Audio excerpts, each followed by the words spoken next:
The thing that first marked Dale Pritchard as different wasn't an opinion or a political sign hammered into his lawn. It was the sound. On a stretch of road where the only regular noises were the lowing of cattle, the distant growl of a tractor, and the sigh of wind through corn, a new sound began to emanate from the Pritchard farm in the summer of 1993. It was a rhythmic, metallic groan, the sound of heavy things being dragged and coerced into new positions. His neighbors, men who measured their lives in planting seasons and rainfall, would pause their work, tilt their heads, and listen. Frank Miller, whose property bordered Dale's to the east, would stand on his porch, coffee cup in hand, and watch the slow, inexplicable transformation of the old barn. Dale was hauling junk, not the usual farm junk of rusted plows and defunct balers, but industrial junk. One week, it was a colossal diesel generator, the size of a small car, painted a faded municipal yellow. It arrived on a flatbed, and Dale spent 3 days with winches, chains, and a series of progressively shorter but stronger words, wrestling it from the truck and into the reinforced shed he'd built next to the barn. The neighbors talked. At the feed store, at the Sunday potluck, over fence posts. "What's Dale doing with a generator big enough to power the whole town?" they'd ask. The consensus was that he'd gotten a deal he couldn't refuse, a classic Dale move. He was a man who couldn't stand to see a useful thing go to waste, even if its use wasn't immediately apparent. But then came the other things. A tangled pallet of thick copper wiring, salvaged from a factory demolition. A dozen deep-cycle marine batteries, bought in a bulk lot from a boatyard auction 2 states away.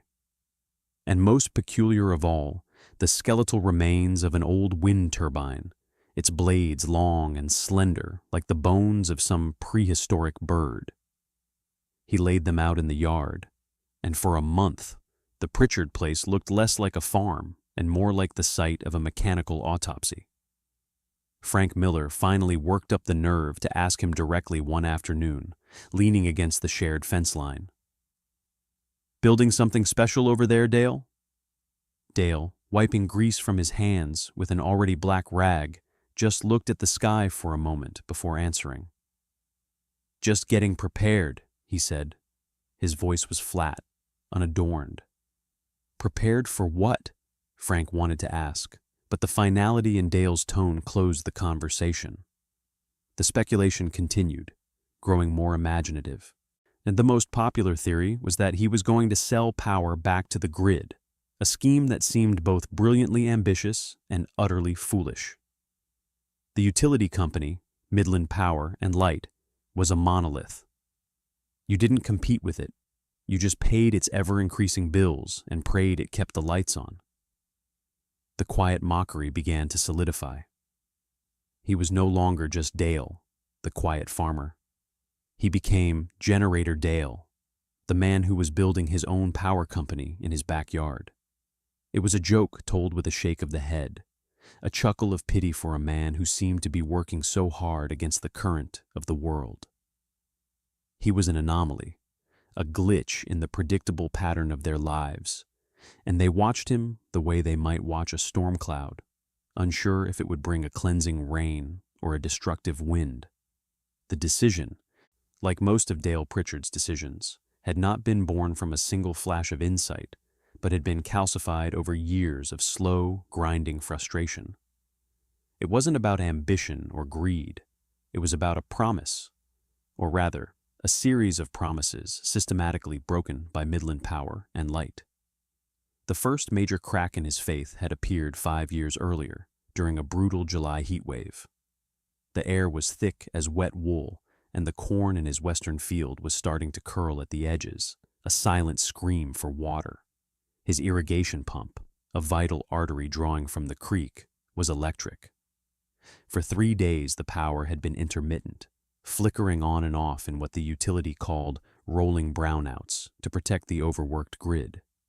Each time the power cut, the pump would die, and Dale would have to manually restart it, losing precious minutes, precious gallons.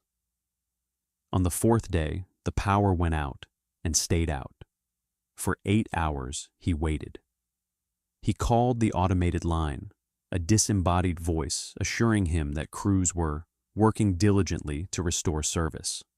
He imagined men in clean uniforms sitting in air-conditioned offices, looking at maps, while his corn baked in the sun.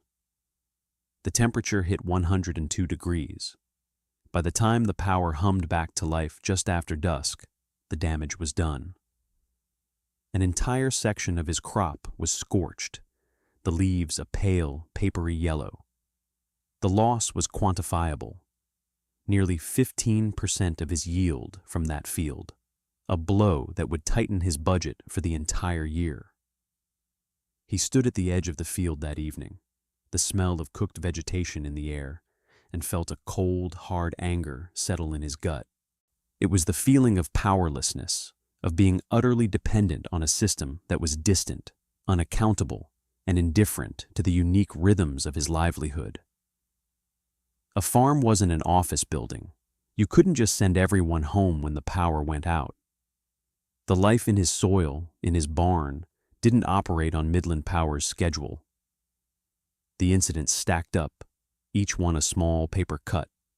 A winter outage that froze a water line to the barn, costing him a day of back-breaking labor with buckets and a hefty plumbing bill.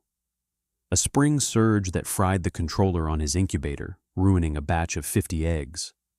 Each time the response was the same, a recorded apology, a line on his bill for service delivery, and the quiet, implicit message that this was simply the cost of modern life. The breaking point came not from a dramatic catastrophe, but from a Tuesday in March during calving season. 2 heifers were struggling with difficult births, and Dale was relying on heat lamps to keep the newborns from freezing. At 2:17 a.m., the power vanished completely. He called the emergency line, his hands stiff with cold. The voice on the other end was tired, indifferent. A transformer had blown a few miles down the road. "How long?" Dale asked, his breath pluming in the dark kitchen.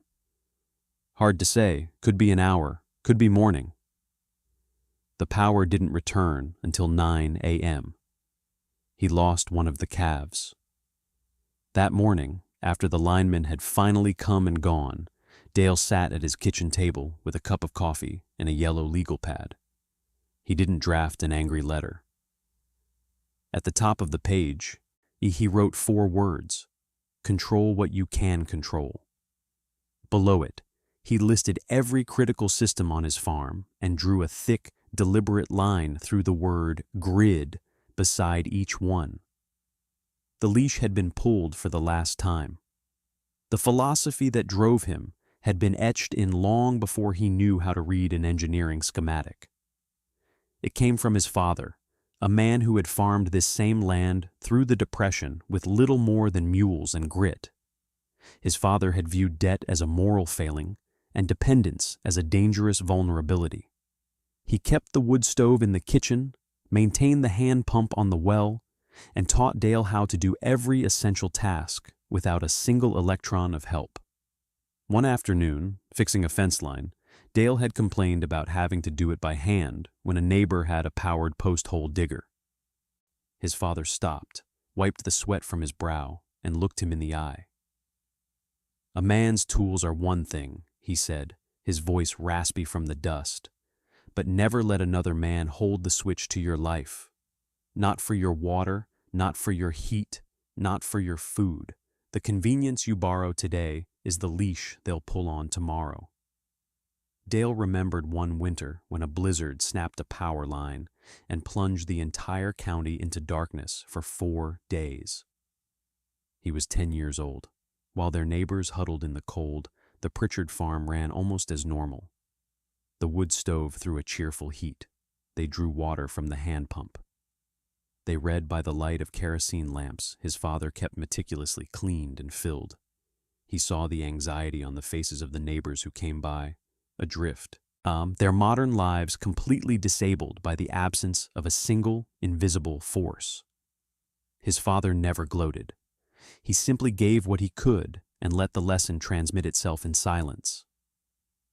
The world was full of complex, fragile systems. The smart man didn't just plug into them. He built his own, smaller, more robust system as a bulwark against their inevitable failure. This memory was the blueprint. The giant diesel generator was his wood stove, a source of brute force power for when all else failed. The wind turbine was his hand pump, a way to draw energy from the free and ever-present flow of the world around him. The batteries were his well-stocked pantry, a place to store the surplus for a lean time. He wasn't an inventor or a revolutionary. He was an archivist of old wisdom. By translating his father's principles into a new language of watts, amps, and circuits. The assembly was a testament to patience. The generator came first, a 60-kilowatt diesel behemoth, surplus from a fish processing plant, half buried in a scrapyard 2 states over. The yard owner had warned him it was probably seized. Dale had spent an hour on his hands and knees inspecting it anyway, seeing not rust and ruin, but potential. He bought it for scrap weight, hauled it home on a flatbed, and spent 3 months taking it apart and putting it back together. He cleaned every filter, flushed every line, replaced every gasket. He treated the machine not as an inanimate object, but as a hibernating beast he was gently rousing from its slumber. One evening in late summer, he finished. He filled the tank with fresh diesel. Acha connected a temporary battery and turned the key. After a moment of groaning protest, the engine coughed, sputtered, and then roared to life with a deep, guttural thunder that shook the shed walls. A cloud of black smoke billowed out, then cleared. The engine settled into a smooth, powerful rhythm. Dale stood there for a long time, listening. It was more than the sound of an engine. It was the sound of control. The wind turbines came next. 3 older models bought for scrap value from the remnants of a failed 1980s wind energy venture in West Texas. Getting them home was a feat in itself. Dale had to dismantle them himself, hanging from a harness to unbolt the massive blades, then transport the towers and nacelles across 1,000 miles on a series of flatbed trucks. When the convoy finally rolled down County Road 7, the people came out of their houses to stare. The components laid out in his field looked like the bones of fallen giants. He spent 2 years rebuilding their gearboxes, replacing primitive control systems, and subtly reshaping the blade edges to improve efficiency in the region's variable winds. He poured massive concrete footings on the highest ridge of his property, a spot he'd observed for years, noting the way wind funneled through the gap between 2 hills. The day he raised them was a community event, though not in the way a barn raising was. People came to watch, most expecting a disaster. When the 3rd tower was finally bolted into place against the sunset sky, there was a smattering of polite, skeptical applause. For weeks afterward, the blades didn't move. The wind was calm. The laughter at the diner grew louder. "Ah, just expensive lawn ornaments," Frank Miller declared. Then, one blustery afternoon in October, a weather front moved in. The blades of the westernmost turbine began to turn, slowly at first, then with a quiet, powerful whoosh that was entirely new to the valley. The other 2 followed. Down in his shed, a set of gauges flickered to life, their needles climbing steadily. The heart of the system, hidden from view, was the battery bank he'd assembled in a small, climate-controlled room inside the barn. 48 industrial batteries, each the size of a suitcase, wired in a complex series. They were the reservoir, the dam that smoothed out the unpredictable flows of wind and the intermittent roar of the generator, holding power in reserve for when it was needed most. When the system finally hummed to life as a complete, integrated whole, and Dale severed the last tie, he called Midland Power and Light to terminate his service. The operator was confused, then mildly amused. "Sir, there's a significant reconnection fee if you change your mind." Dale simply said yes, walked to the utility pole, and flipped the main breaker. The spinning disc in the meter went perfectly still. He went back inside. The lights were on. The refrigerator was humming. The power that filled his home was his own. It felt like breathing his own air. The years that followed settled into a quiet rhythm. The seasons turned, crops were planted and harvested, and the grid continued its temperamental dance of service and failure. But those failures now served a different purpose for Dale. They were no longer crises. They were data points. He kept meticulous logbooks: fuel consumption, turbine output, battery state of charge, grid downtime, neat columns of numbers and quiet observations that told the story of a system working exactly as designed. His neighbors noticed the quiet changes. While their electric bills crept steadily upward, Dale's only energy cost was diesel bought in bulk when prices were low. He was insulated from rate hikes, from fuel surcharges, from the entire opaque economy of the utility monopoly. They were paying for convenience. He had invested in resilience. The social cost was subtler, but just as real. The invitations to neighborhood barbecues dwindled. The conversations at the feed store became more perfunctory. He was no longer just Dale, the farmer. He was Windmill Dale, the man with the humming fortress on the hill. He didn't resent the mockery. He understood it. His project was a quiet indictment of the way they all lived, and people rarely appreciate being told, however silently, that their foundation is fragile. One autumn, Frank Miller's well pump failed during a 2-day outage. He had a herd of thirsty cattle and no way to water them. Dale loaded a spare portable generator into his truck, drove over, and set it up without a word of commentary. "I'll pay you for the gas," Miller said the next day. "Don't worry about it," Dale replied, and that was the end of it. Miller told himself it was extravagance, that a man with so much time and money sunk into a hobby could afford to have extra generators lying around. It wasn't foresight, he insisted, just stubbornness. And so the pattern continued.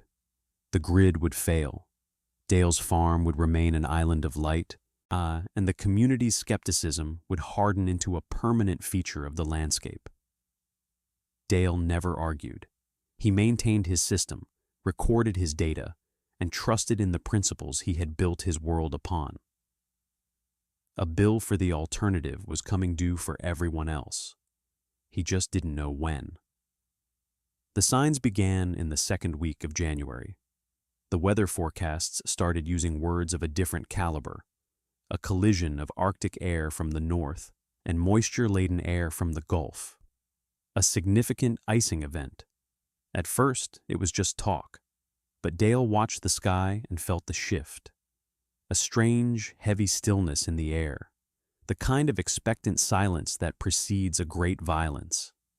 He spent 2 days going over his system with meticulous care. He topped off the diesel tank, checked the tension on every turbine anchor bolt, and cleaned the battery terminals, and ran a full diagnostic on the inverters. He was like a ship's captain preparing for a hurricane, securing every hatch, battening down every loose object. The freezing rain began on a Wednesday afternoon. It wasn't a normal rain. It was a supercooled assault, falling as liquid and freezing instantly on contact with any surface at or below 32 degrees, which was everything. The world began to acquire a strange, beautiful, and terrifying glaze. Tree branches, fence wires, and power lines sagged under the accumulating weight of clear ice. Dale checked his battery levels, 98%. The turbines were spinning furiously, their blades shedding ice with each rotation, pouring power into his reservoir. He felt a deep sense of calm, the quiet satisfaction of a man whose preparations were about to meet their purpose. Around 10 o'clock, the light show began. In the distance, transformers on the utility poles began to explode, one after another, in brilliant flashes of blue-green light. Each flash was followed by a deep, resonant boom that rolled across the frozen landscape, and then the patch of sky above the nearest town would go dark. It was a wave of failure, spreading across the county as the sheer weight of the ice did its work. Frank Miller's farm, a quarter-mile down the road, vanished into the darkness. Then the Hendersons. Then the old Carlson place. Finally, the single street lamp at the crossroads flickered and died. The world beyond Dale's property line ceased to exist, swallowed by the storm and the night. At 10:47 p.m., a major transmission line, a heavy with tons of ice, snapped and fell. A bright blue-green flash lit the northern horizon. Then a profound and total darkness enveloped the county, a blackness deeper than a moonless night. The sharp, gunshot-like crack of ancient tree limbs giving way under impossible weight became a regular percussion, followed by the shattering crash as they hit the frozen ground. The world outside was breaking. Inside Dale's house, the lights didn't even flicker. The refrigerator continued its low hum. The clock on the microwave glowed a steady 10:48.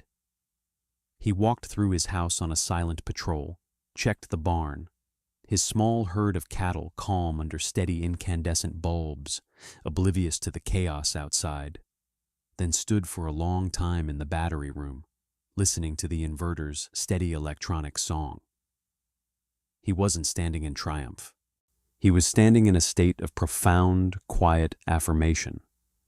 Every hour spent in a scrapyard, every dollar spent on cable, every drop of sweat shed wrestling those machines into place. It had all led to this moment, to this hum, to this light. He wasn't a prophet who had foreseen the storm. He was just a farmer who had foreseen the fragility of the wire that ran to the road. As the ice continued to fall, encasing the world in a beautiful deadly sheath, Dale Pritchard sat in his warm kitchen and drank a cup of coffee. The last light on for 50 miles in any direction. The first 24 hours had a certain novelty. It was like a camping trip, an adventure. Families huddled around fireplaces, telling stories by candlelight. But the novelty wore off as the second day dawned on a world transformed. The landscape was a glittering, a treacherous panorama of ice. The radio crackled with grim updates. The governor had declared a state of emergency. A spokesman for the power company came on the air, his voice strained, speaking of unprecedented damage and a multi-week restoration effort. The word weeks landed like a physical blow. For the farmers, the countdown had begun in earnest. Those with backup generators fired them up, but the generators were thirsty, and the gas stations had no power to run their pumps. The fuel on hand was all the fuel there was. Frank Miller's dairy herd needed milking twice a day. His automated milking machines were useless. He and his sons did it by hand, a grueling task they hadn't performed in 20 years, while the milk in his bulk tank slowly warmed toward spoilage. The Henderson family's vast poultry barns, requiring electricity for heat and ventilation and water, were losing temperature by the hour. The chicks began piling together for warmth, a sure sign of distress. Every farm had its own version of the disaster. The intricate just-in-time systems of modern agriculture, so efficient and productive, were proving catastrophically fragile. They were all built on the assumption of constant uninterrupted power. They were all tethered to the same broken switch. By the third day, a quiet desperation had set in. The cold was seeping into houses not designed to be unheated.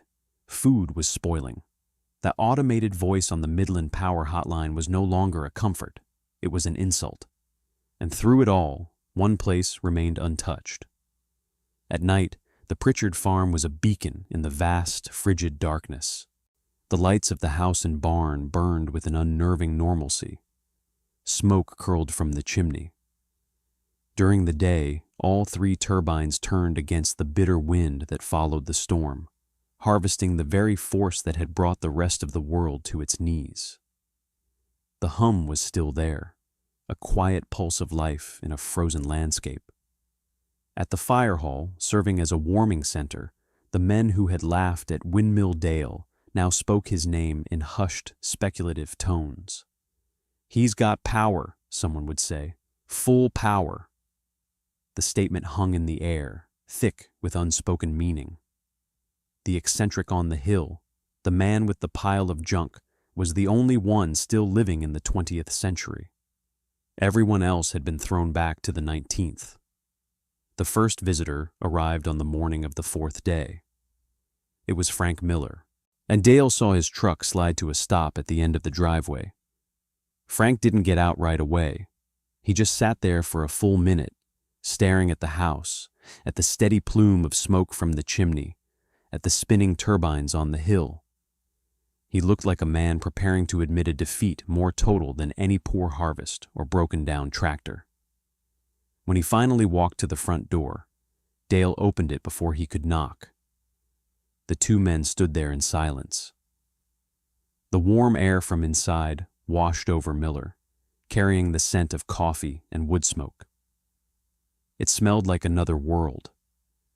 "Dale," Miller began, his voice rough, not meeting Dale's eyes. "My milk, it's gonna spoil. The tanker can't get through, and the tank's getting warmer by the hour. I need to run the cooler."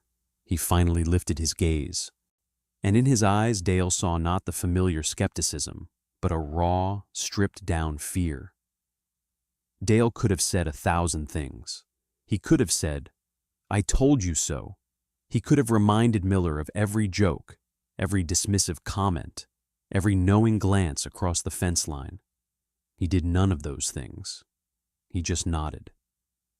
"How much power does the tank need to keep the compressor running?" he asked. The question was simple, practical, devoid of triumph. It was the question of an engineer, not a victor. "I've got a heavy-duty cord in the barn," Dale continued, already turning. 300 feet. Should reach." They unspooled the thick orange cable together, a bright umbilical cord connecting the two farms, the prepared and the unprepared. When they plugged it in, the compressor kicked on with a loud hum, a sound of salvation. Now Miller stood there listening to it, a visible wave of relief washing over him. "I'll pay you for the fuel, Dale. Whatever you think is fair." "Don't worry about it," Dale said, already coiling another cord.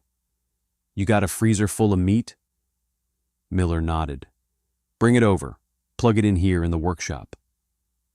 After Miller, the others came, first in a trickle, then a steady stream.